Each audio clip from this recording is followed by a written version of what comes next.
All systems go. Clear for liftoff.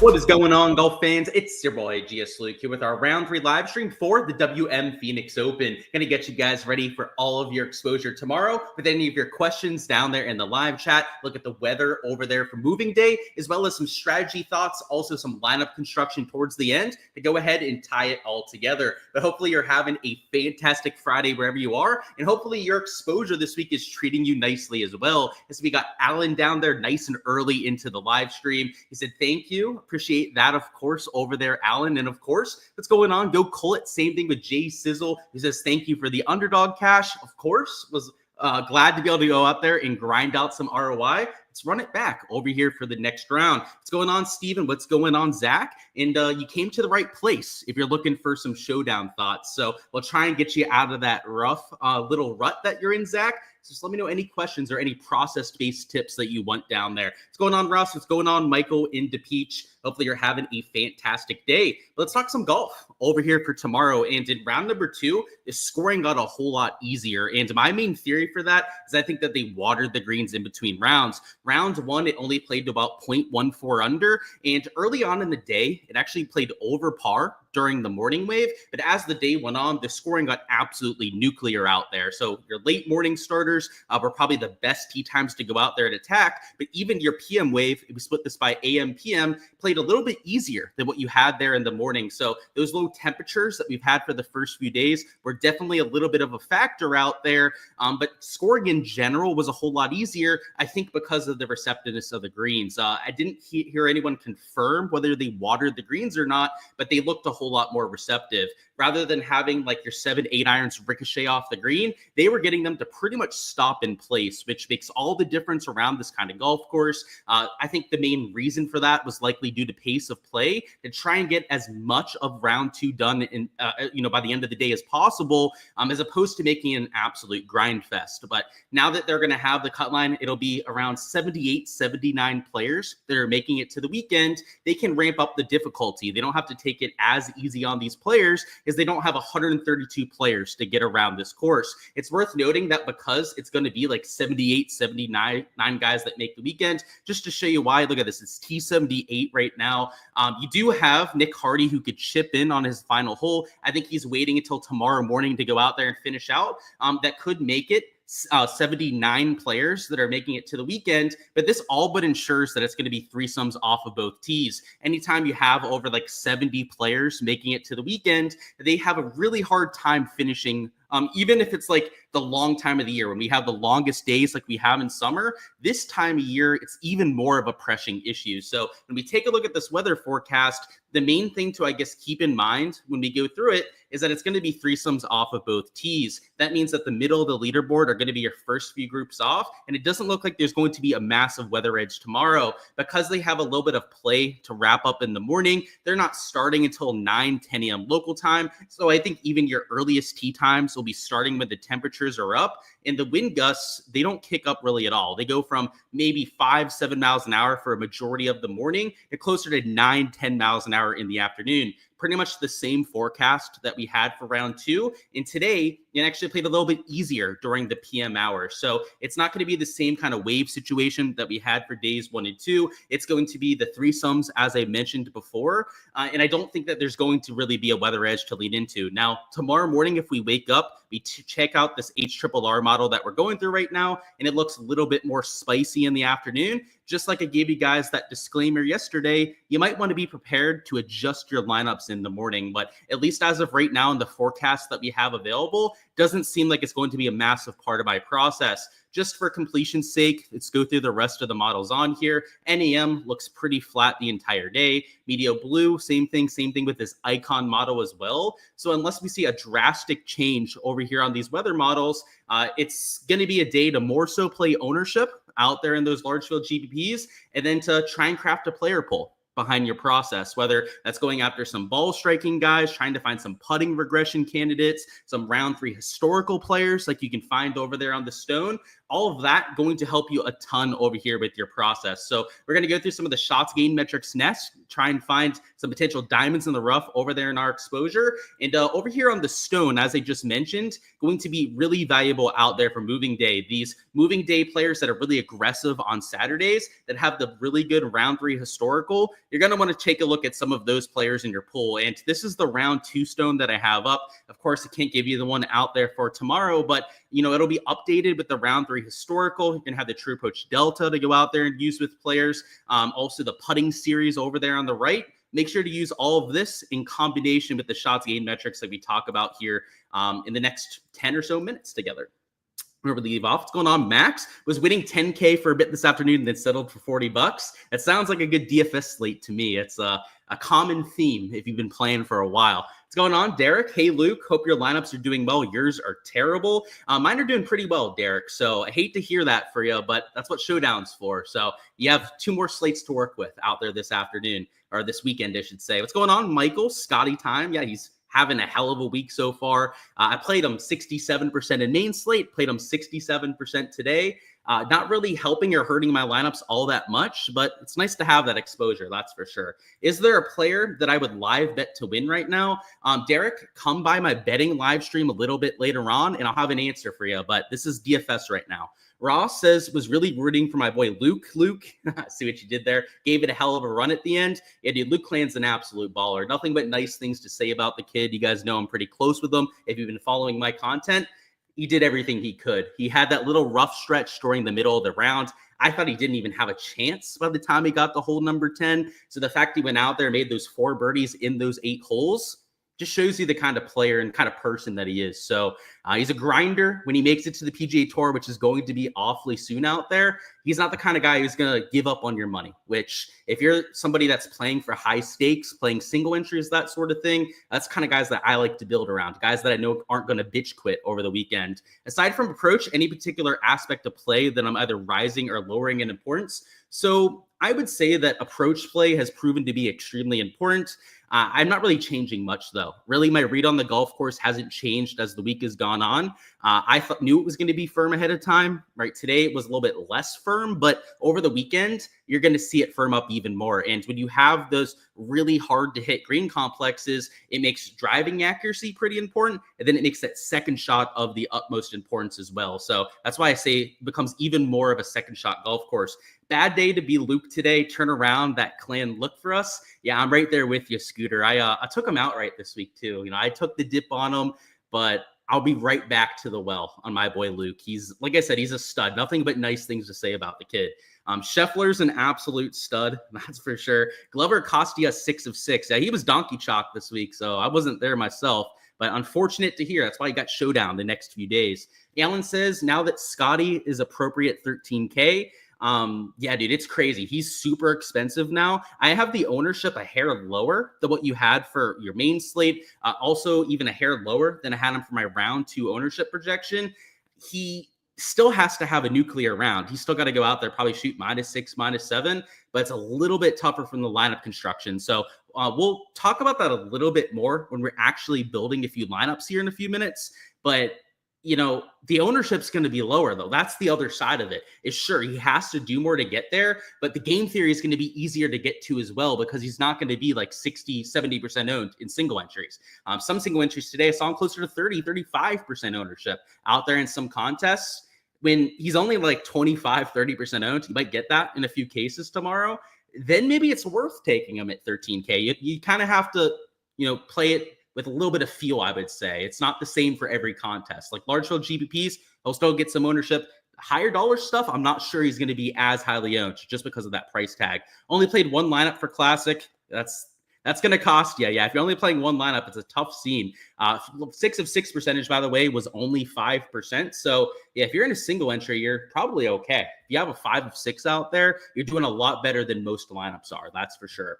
Thoughts on Grillo with his gaining on approach and losing with the putter? So the gaining on approach, a lot of that probably came with his hole-in-one. So just a little bit of a disclaimer there with the Grillo stats. So yeah, he gained 1.4 in approach. All of that came on one shot. So the losing with the putter, you might expect to come back down to earth a little bit. Let's take a look at round 2. So it was 2.5 strokes actually that he gained out here in round 2. So he was still into the positive outside of that one shot, but this stat profile, I wouldn't say it's overly exciting. Like he totally go out there, ride the momentum of having that hole-in-one, or he might go out there, have a few too many margaritas or, a few too many tequila shots out there with his buddies and might not have a good day tomorrow. So I hate to say the whole narrative thing, but he's probably going to enjoy himself tonight, and it might be an issue. Roll Tide, that's for damn sure. Freaking Dunlop, by the way, last hole. Speaking of Roll Tide, how about that 12-foot birdie to make the cut? That was pretty sweet.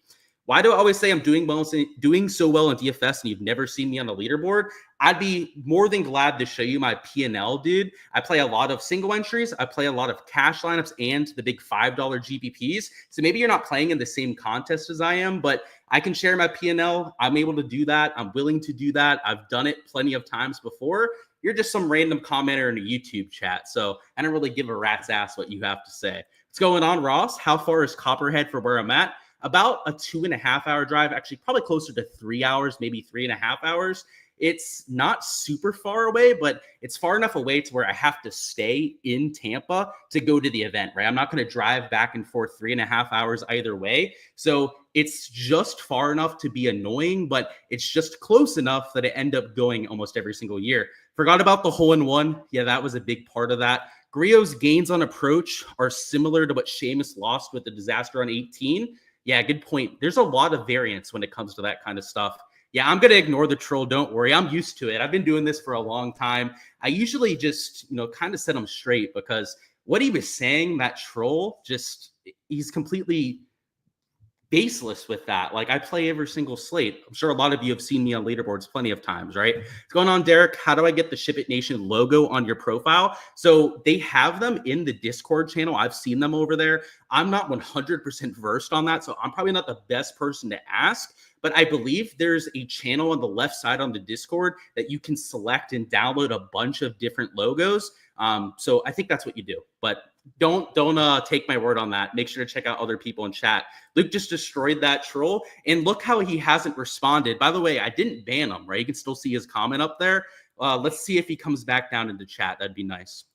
All right, let's go through this a little bit more. So in terms of our shots gain metrics, the main thing that I look at in round number 2 are some of the guys that were popping with the ball striking, just like we talked about on yesterday's live stream. These guys up here that gained 2, 3, 4 strokes on approach and off the tee, right? Ball striking combines both of those categories. If they're not chalky, there's a really good chance that I'm getting to them. So guys like a Grayson Sig that are T34, he's probably not going to be all that popular. You'd imagine maybe 5 to 7% at the very most. A Siwoo Kim at T62, he might get some ownership because he's towards the middle to top end of the pricing, but he gained 4 strokes ball striking out there today. These sort of players, if we can get them at average to below average ownership, then I'm going to be more than willing to play them in large field GPPs.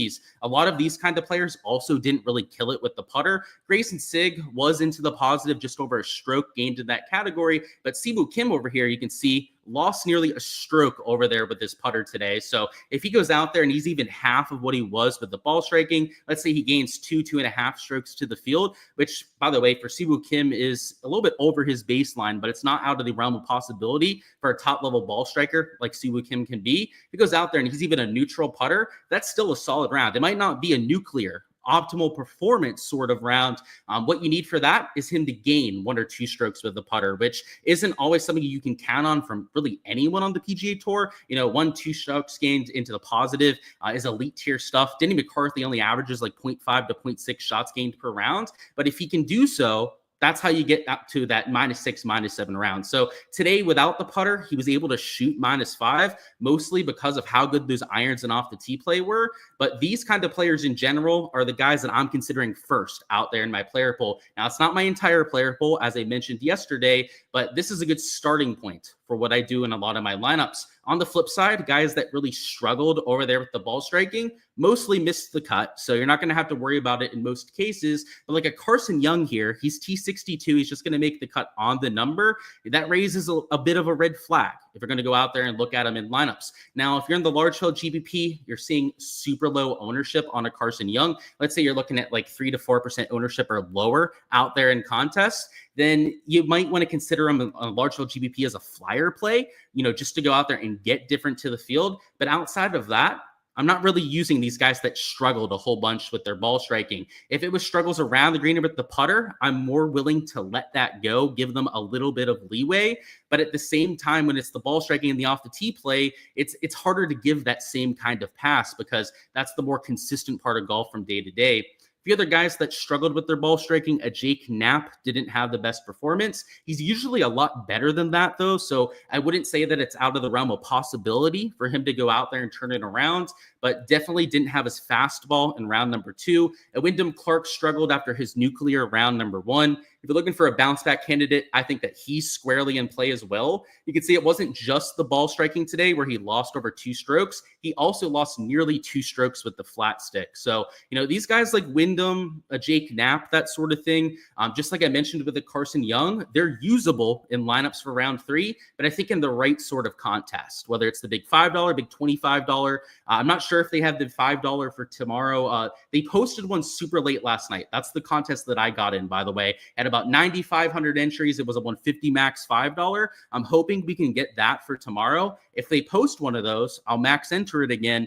And guys like Wyndham Clark, Knapp, that's where I'd deploy that sort of player, right? Not so much out there in my, $100, $200 single entries like I play in a lot of cases. Moving a little bit further down the board, guys like Hodges didn't have the best day there either. Same thing with the Matthew Pavon. So in your big single entries, your cash lineups, that sort of thing, might want to think once or twice before playing that sort of option. Over here with the putter, I also like to take a look at some of the big gainers here just to kind of remove them from my pool, or at least lower their consideration out there with my round 3 process. The reason why a hot putter isn't something to go and tail, as a lot of times getting putts to drop comes down to luck, whether it's spike marks, whether it's the POA greens growing and you getting a little bit of a bobble off the putter face, or just the greens, not cooperating. You've seen that before where the ball doesn't break like it's supposed to. There's a lot more luck involved with this aspect of golf in this part of the game in general. So guys up here like a Luke List, I think he's probably the one that raises the biggest red flag of any of these guys towards the top.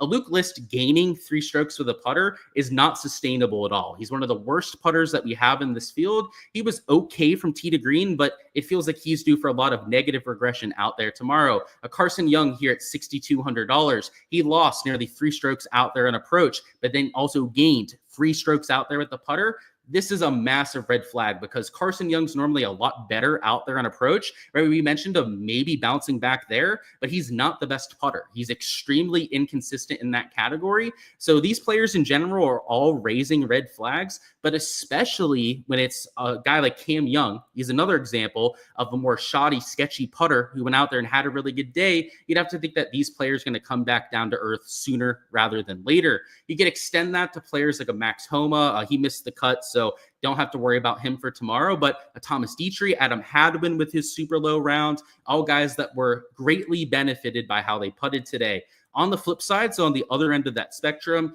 guys that made the cut but couldn't make a thing today could also see some regression back to their baseline. So, for example, Benny Ann, he tweeted actually just after his round, I think an hour ago, that he didn't make a single putt inside of 15 feet today, that he was allergic to making all those putts. Obviously, you've been there before. If you guys play golf, you've had those days where you just can't sniff the hole, whatever you do. This kind of player, even if he's just a neutral over there tomorrow, he goes out there, he gains these 2.5 strokes ball striking. That's a solid round. That's a -3, -4 round right there, maybe even slightly better if he can go out there and be a slight positive over there with the putter. That's what we're looking for over there in our player pool. Nikolai Højgaard, he gained over 6 strokes with the putter round 1. We mentioned him coming back down to earth, and look how big it came back down, right? He went from 6 strokes into the positive to losing 2 strokes with the putter.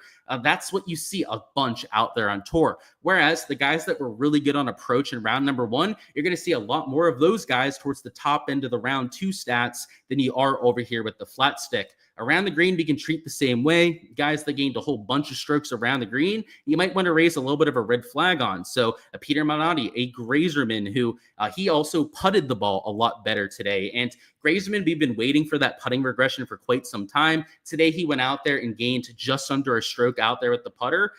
This is the kind of player that when he gets hot with the flat stick can keep it going. I'm not as worried about a Grazerman being hot with the short game as it would be with, like, let's say a Lucas Glover, who, by the way, Lucas Glover missed the cut. So it's not like he's in consideration for tomorrow, but those sort of players that are more ball striking heavy, you really don't want to see hugely into the positive right here. So a Ryan Fox, for example, he, is very unlikely to go out there and gain 2 strokes around the green. A Svensson, a Shank, Camilo, all of these guys that are dark green here are players that I'm slightly bumping down out there in my projections. Let me see if there's any specific player questions that you guys want me to go through. If not, we're going to wrap this thing up with a little bit of lineup construction. Let's see. Where did we leave off? All right. The troll is officially getting banned. I gave him a little bit of a leash, but now he's got to get banned. It's all right, though.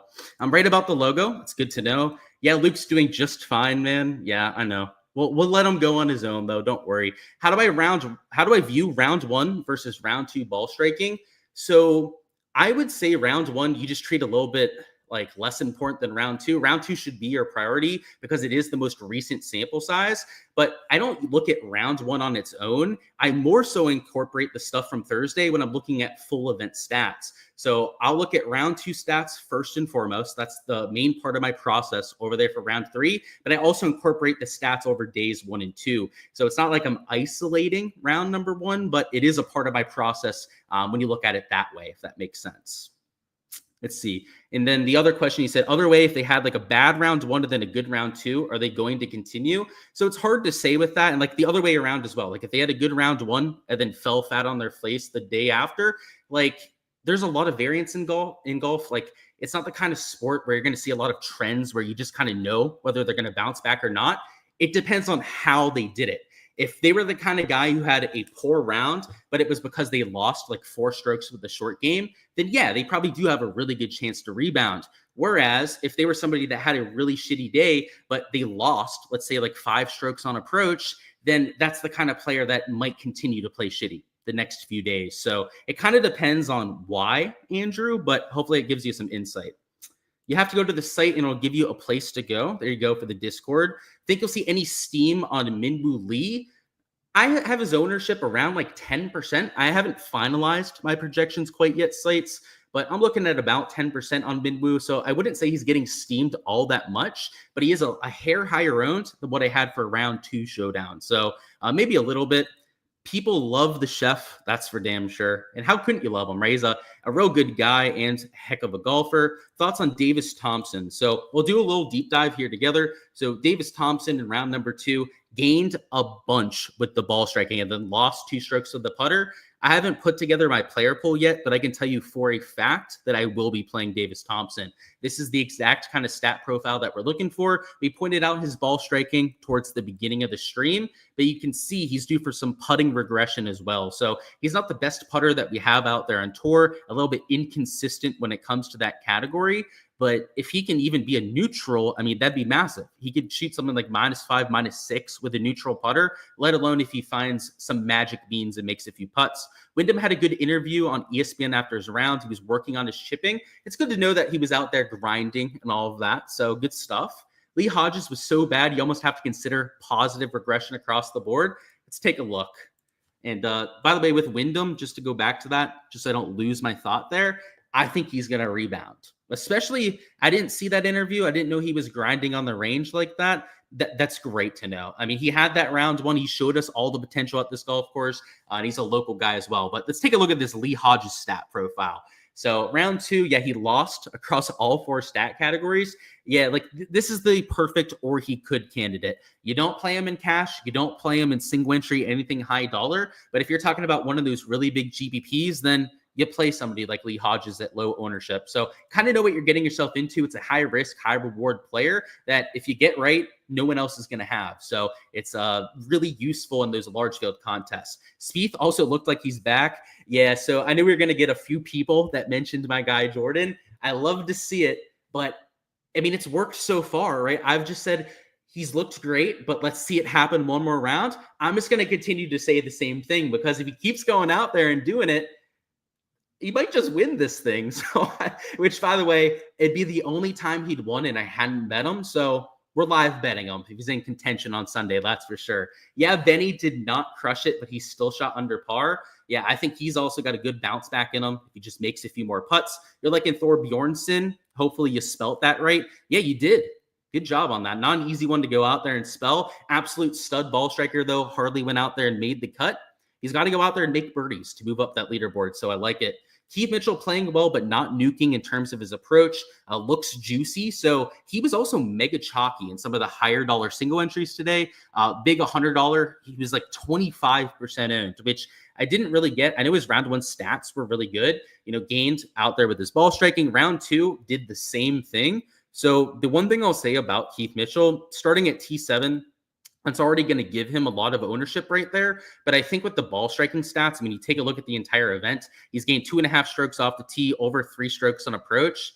He's going to get some ownership, particularly in those single entries. My boy Spieth, yeah, dude, I got to say, it's hype to see. And we're going to get to see him on TV this weekend. So we're going to get to see the pressure test. What do I think about Vincent R. Norman, proven winner on tour? Yeah, that's a crazy thing to say. He also won on the DP World Tour, which is just wild, considering that he's not really a household name at this point.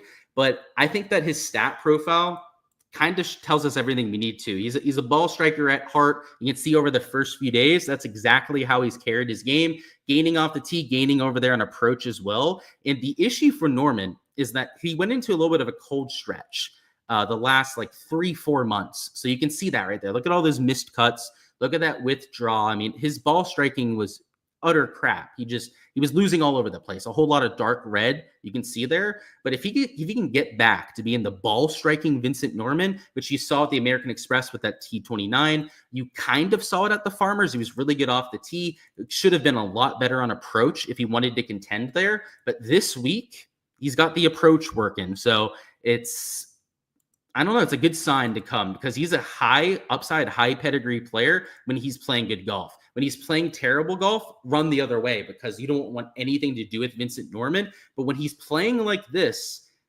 I don't know if I'm going to get there, because I don't know. It depends on the ownership, I guess. I'm assuming that some people are going to get there and want to play him. But if I run my ownership algorithm and I've got him closer to, let's say, 7 to 10%, I might have to use him, because this stat profile looks really good. Thoughts on Gary Woodland has been consistent the last few months. So yeah, the consistency is starting to come back, and he drove the ball beautifully today. So round number 1, he gained on approach, but lost off the tee. And round number 2, he was a lot more balanced. He gained across all 4 stat categories, most significantly with the off the tee and approach play. And he was hitting long bombs the entire day. So yeah, he looks like he's back. It's not just this golf tournament, by the way. So let's get Norman off of there.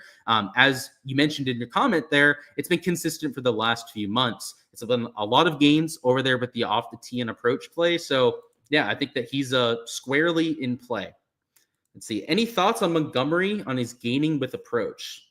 Let's see. Max Howe, thoughts on Taylor Montgomery? So where are you at? So 0.22 strokes off the tee, 0.5 strokes over there with the approach play, and then lost out there with the putter. The issue I have with Montgomery is, unlike a Gary Woodland, a Vincent Norman, where we've kind of seen a little bit of a heartbeat the last month or so, it hasn't quite been that way with Taylor Montgomery. He's missed a bunch of cuts. Even when he's made cuts, he's finished almost in dead last. But this stat profile, at least in round 2, let's look at round 1. So round 1, he lost 3 strokes on approach. Rather than it being a 1 or a 2 out of 10, like it's been for the last month or so, I would say it's a 2.5, 3 out of 10. So it's a little bit more promising, I'd say, after he gained on approach today. But 0.5 strokes on approach, it's not like it's that crazy. Thanks as always, of course. You win money just listening to these streams each round. Appreciate you, but you never see you on your leaderboard. You don't like second.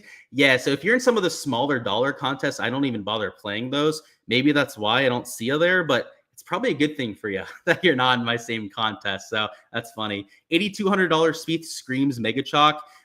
Yeah, and I think you're right there, Greg. It does scream donkey chalk, especially coming in off the wrist injury. I know we had the question about it before, but like if he's going to be highly owned out there in Showdown, I won't have him in lineups. And you guys know I'm a huge fan of Jordan Spieth. I'll find any reason possible to go out there and play him. I won't play him at 20-25% ownership. There's no way in hell I'll go out there and do so with all the uncertainty around him. Deep dive Thor, I got you, Jay. So good old Thor Bjornsson. So what I like about him is he's a high birdie percentage player, and he gained out there with the irons today. He was balanced across all four categories, didn't really carry his game all too much with anything but the approach play. And then round one was a lot sketchier, hence why he shot over par in round number one. But the putter was at least there. The ball striking certainly left a lot to be desired. So I like the momentum that he has going. And in general, I just think he's a much better player than most other people would probably admit. Just to show you the stat profile for Thor, very long off the tee, but has been losing off the tee lately. Kind of surprising, not the kind of thing you'd expect from Thor Bjornsson. One of the longest players in the field, so you'd expect him gaining like a half a stroke to a stroke per round. The iron play's been there. Last four events into the positive, averaging about a half a stroke per round out there on approach.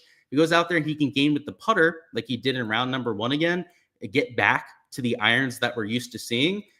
He could be in for a pretty low round. So I'll find any reason possible to play a Thor. And because he's T62, it's not like he's going to be overly popular. Let's see. Like the big guy says, we don't play donkey chalk. That's for damn sure. Lucas almost did it, bro. So Lucas Glover. Yeah, that's your boy, right? That's right, Phil. You love your guy, Lucas Glover. He did almost do it for you. He had a pretty good round going at the beginning, then fell apart. Siwoo and Cameron did good. Yeah, you're right. Siwoo, freaking psycho scorecard from one day to the next. He shot over par, bitch quit his last 10 holes over there on Thursday. Then comes out today, just guns blazing over there with his approach and off the tee. I've got to say, man, right, I try and talk you off Siwoo a lot. I try and tell you that he doesn't have it mentally sometimes, right? And that's the case most times, right? He doesn't get there. But after this kind of stat profile, Phil, I mean, you're Siwoo lovers, right? So you're going to have to play him in lineups. I can't talk you off of it. He looks pretty good. Michael Kim has been lights out. Let's take a look because I haven't seen it myself quite yet. So Michael Kim, let's get Thor Bjornsson out of the way there. Yeah, round two gained 2 strokes on approach. Like you said, lights out stuff. Was good with the putter, which is fine, right? That's okay in a 1-round sample size. And then round one, the most important aspect of his game, the approach play, was consistent from day to day. So yeah, I think your assessment was spot on there. He's been consistent from round to round. He's been there with the most important stat category. I can't talk you off of him either. Is Sam Burns a guy that we could get something more from on the weekend? Good question. I think it comes down to the stat profile. So let's bring him up as well. You guys know that's my go-to with all these players. Round one gained on approach. That's why I played him in my lineups for today. And then went out there today and shot -2, improved on his round one performance. And most importantly, today he gained over there off the tee on approach and was a little bit better with the putter. Round one, he lost over a stroke with the putter. Round two, he only lost about a half a stroke over there with the putter. So he's trending in the right direction there. We'd love to see him gaining half a stroke to a stroke per round. But the one thing about a Sam Burns, just to bring up his stat profile, is he gains with the putter. Lately, he's been in a little bit of a down stretch, but you'll see events over here where he gains 4 strokes with the putter. He gains 6 strokes with the putter. He gains 7 at the FedEx St. James, 7 over there at the US Open. I mean, you get a 1-2 shots gained putting around from him, and that's a nuclear performance with the kind of ball striking that he's been posting. So, yeah, Sam Burns, always a sleeping giant, and I think especially with that kind of stat profile. Bogey-free Michael Kim is wild.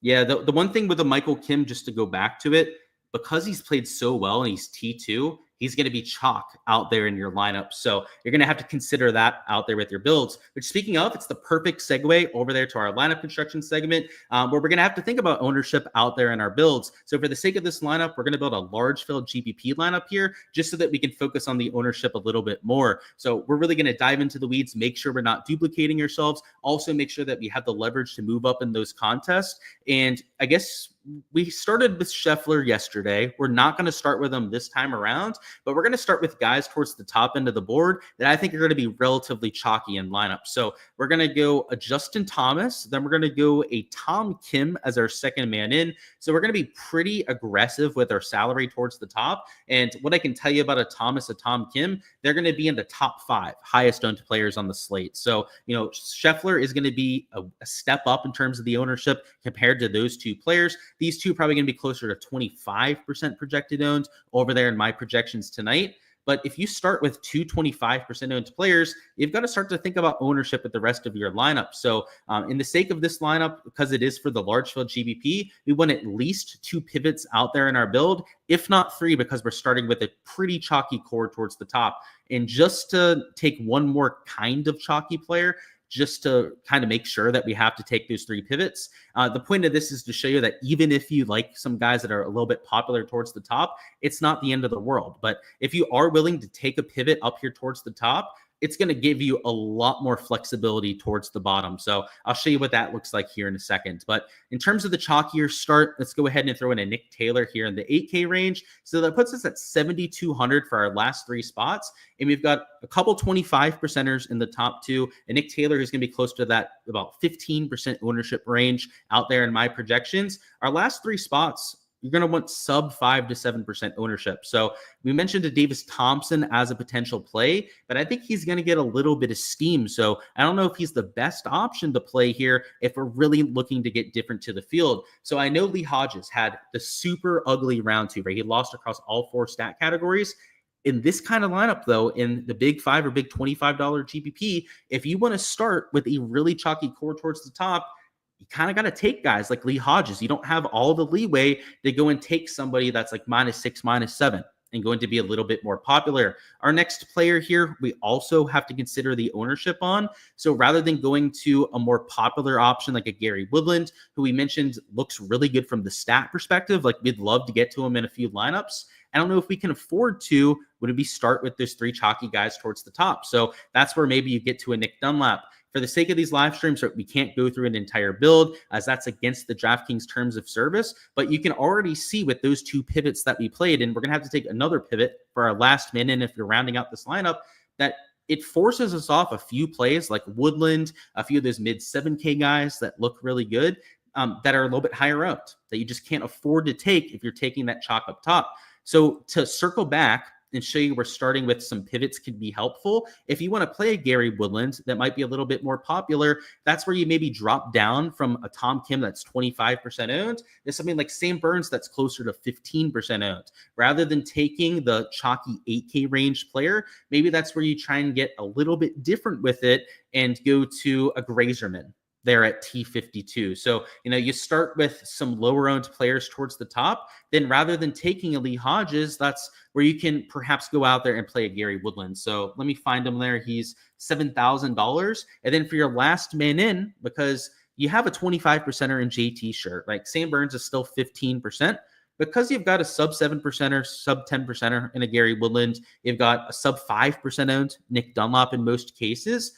Even if your last man in here was pretty chalky, so let's say it was a Davis Thompson, a Højgaard, probably the 2 highest owned guys you have here at $7,500 or $7,600, you're going to get away with that in the large field GBP. So, it's all about balancing that ownership. If you want to splurge on guys that are a little bit more popular towards the top, it's going to have ramifications down towards the middle to bottom end of your lineup. So just make sure to account for that. If you want to go pivots across the board, right, it's not like you have to go out there and take players that are chalky. I more so go through this exercise with you guys to show you what you should be thinking about when you're going through a lineup. If you're in a single entry, I guess you can fixate on the ownership just a little bit less as you're playing against less entries. You're going to have a lower duplication chance out there in those single entry contests. And you don't need as much leverage to go out there and beat only a couple hundred entries. So, single entry, maybe you scale back that ownership process just a little bit more, but you build the same kind of way. You're still trying to build with your player pool, go after the best plays possible, just that in the large field GPPs, you need to be thinking about trying to play the ownership game and beat the rest of the field, because it's not just going out there and trying to predict the future. You're playing a game against other people, right? Trying to go out there and actually finish in first place, going after that game theory. It's important to incorporate into your process. Thomas and Tom combo pack. Yeah, you got both these guys towards the top. I got to say, I was a big train guy growing up. So Thomas, the train engine. I see what you did there. See me in the prop live stream, said Mark. Appreciate that. Yeah, they will be doing that, by the way, at 10:30 p.m. over there on my channel. So if you guys want to tune in for all the prop and betting stuff later, that'll be on my LukeDFS YouTube channel. Make sure to check it out. Thank you for the plug, Mark. Reminded me on that. Do I mostly hand build for Showdown? I do with my single entries, Andrew. My 150 maxes are all done in the optimizer. So if they put out that $5 150 max that I'm looking for, that'll be done over on my optimizer. Any of my $100, $200 single entries, they're mostly done by hand. There will be the occasional circumstance where I'm going through my 150 max lineups and I really like a combination of 6 players. Maybe my optimal is like a little bit lower owned. In that case, I might enter like my optimal lineup out there in some single entries, but I enter that by hand, right? I just like look at it on my optimizer and enter it by hand, but sometimes I use it to my advantage. Of course, Andrew, any other questions, feel free to let me know. But that's all we've got out here for the live stream, unless there's any last second questions down there in chat. But just to remind ourselves, make sure to check the weather tomorrow morning if you guys are able to wake up before lock, because it's a West Coast event or a mountain time zone event over there in Scottsdale. You should have some time to wake up before lock and check out these weather forecasts. It doesn't look like it's anything crazy right now, but if for some reason it looks like the wind at the end of the day is going to really kick up, then maybe you want to target some early starters, right? Maybe the wind early on in the day looks a little bit worse than later in the day. Maybe you want to target some later starters, which would be your leaders or your guys that just hardly made the cut. Make sure to do your due diligence if you're out there on the Showdown side. But other than that, best of luck with all the exposure that you guys are getting to. Smash a like button over there for the SHIPIT Nation channel. Once again, trying to get to that 10,000 subscriber mark before the Super Bowl, so trying to make the last second push for that. Also, smash that like button as well to go out there and get this out there to more people. And let's ship it and take down a few contests for our exposure tomorrow.